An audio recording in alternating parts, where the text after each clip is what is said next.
Guys, we have the 2020 Jeep Gladiator Rubicon, and we know exactly how it performs off-road. But what we don't know is how it tows, and this is a two-part series. First, we're gonna put it on our 100-mile MPG loop with a trailer right here, right now. And then part two, we're gonna take it on the Gauntlet. And that's coming up right now.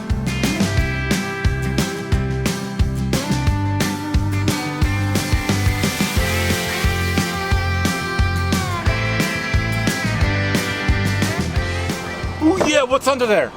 285 horsepower of badass Pentastar V6 power that puts out 260 pound-feet of torque, which is not enough for a truck this heavy.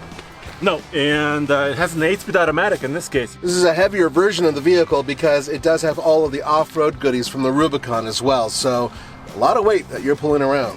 But it's rated at 7,000 pounds maximum, so we're not loading it all the way today. Today is all about fuel economy.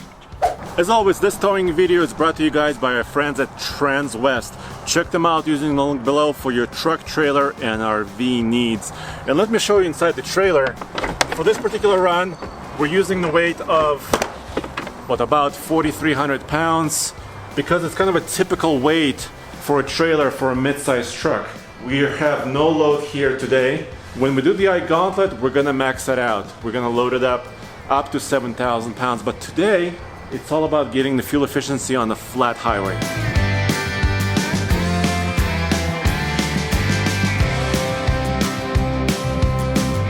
The full weight of the trailer tongue is now on the truck. The trailer weighs, the way you see it here, 4,280 pounds. So we have about 420 pounds of tongue weight. Let's see how much it came down. About 38.5. So with this lighter load, just about an inch. Jeep recommends 87 octane for overall performance, and it's exactly what we'll be using. 87 it is. Now it specifically says do not use E85. Yep, there we go. We're doing the 2-click method, so in just a second it's gonna click. There it goes, and I'm gonna time 30 seconds. Boom. He's done. Good to go.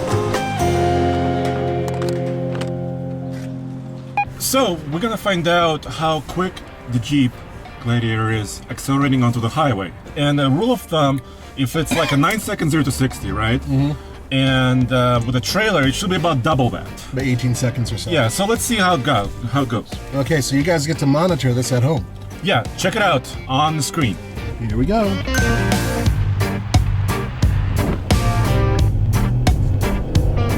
You're full on, right? All the way down. Oh, yeah.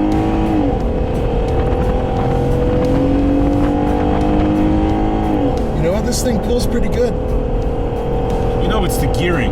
Yeah. So the engine doesn't have a lot of torque. No, it doesn't. But here we are, 60. I still maintain that I don't think this thing has quite enough torque, but at least off the line, it moves pretty good. But, like we just said, you know, the transmission combined with the axle gearing actually gives you a little bit of a punch off the line. We know that this vehicle is rated at 22 miles per gallon highway. Obviously, that's without a trailer.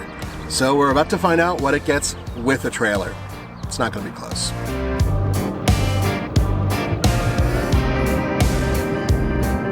So Jeep was very careful to advertise towing with the new truck. Yeah, right? they were. But there's a couple things that kind of don't make a lot of sense at first. First is there is no special tow haul mode. And I spoke to the Jeep engineers, and they said specifically that the system detects load. So as soon as you detect load, it changes its transmission and other shifting schedules, basically. Right.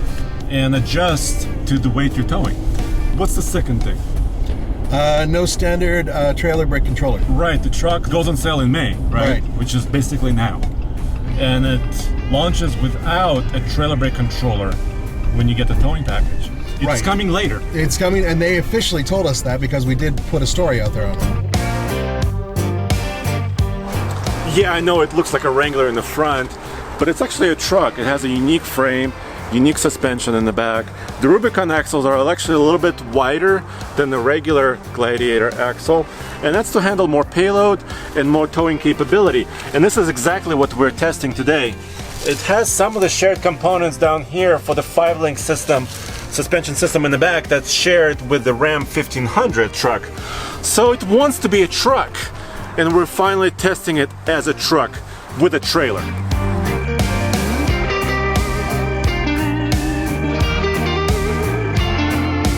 So the Gladiator is trying to be all trucks to all people, right? That's something that it can't be. No, but it can be come close. right? Right. So you already tested it off-road. We have a lot of videos on that, right? Yeah, we've driven the hell out of this thing off-road. Yes. So now we're going 70 on the highway. How is it handling as far as a towing vehicle? Okay, there's two things going on right now. There is a little bit of a wind. I think no more than 10 miles per hour is last time we checked. Nope, that's it. And I do feel it a little bit. I think because this thing is so fleet-sided, the sides are like absolutely straight and flat, and it's a long truck. You do feel it. That's the first thing. Second thing is that the ride is actually pretty damn comfortable. Yeah, I agree. The off-road suspension in this is really giving it a nice squishy feel despite the trailer.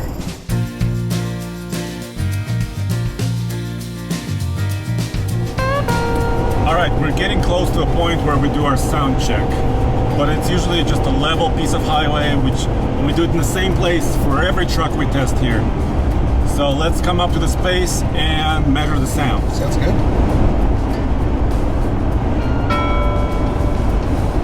It's 69.2 decibels. Which is surprising. I'm hearing a lot of wind coming out of this panel up here, which is no surprise. In fact, I can even feel a little bit of wind coming through. Freedom top in this vehicle. We've driven lots of Jeeps before, and they do make a little bit of noise. But it has sound deadening here on these sections. Yes, it does. Which is really important, really interesting. All right, let's get to the pump and get to the bottom of this. Here we go. We're almost there, back at the pump, and 98 miles have passed. 8.2. Sweet. 8.2 is what the truck says. Let's see what the pump says.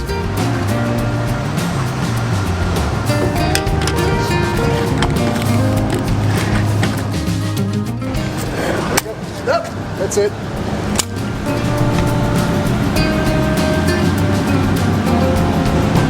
$98 miles divided by 11.509. 8.5. It's better than the computer said. That's better. Within a margin of error. Yeah, it's close. Very close. Yeah, very close. All right. All right, dude. Well, so this truck right here, retail price about $59,000, maybe a little bit more. Yes. It's got a lot of features. Yes, it does. High-tech stuff. It does. But we didn't see a really great result as far as fuel efficiency towing. How does this result compare against the other mid-size trucks we have tested? Well, we have not towed this exact trailer with this weight with the other trucks, but a Chevy Colorado with a gas V6 and a 6,100 pound trailer returned 8.7 MPG. A Toyota Tacoma V6 got 8.4 MPG with a 5,600 pound trailer. These are very comparable results to what we got with this Jeep truck. For more results, check out tfltruck.com. I'm not incredibly surprised. Let me put it to you that way. No. This vehicle has the aerodynamic qualities of a brick. Right. It's pretty heavy, actually. It's about it's 5,000 pounds. It is heavy. And, you know, frankly speaking, we are talking about a Jeep. It's a Jeep. It's a Wrangler. Yes. But it's a heavier Wrangler. So until we see a diesel, I don't think we're going to see better fuel economy numbers out of this. But there was some good stuff. Ride is great. Ride is really good. Stability is not the best, probably, but good. It's good. Yes. Yeah. It's a successful tow vehicle in that you can tow small to medium items without much of a problem. Needs bigger mirrors. Yes, it does. And guys, go back to tfltruck.com for my news, views, and real world EPA and MPG and all that other good stuff reviews. Heck yeah, real world.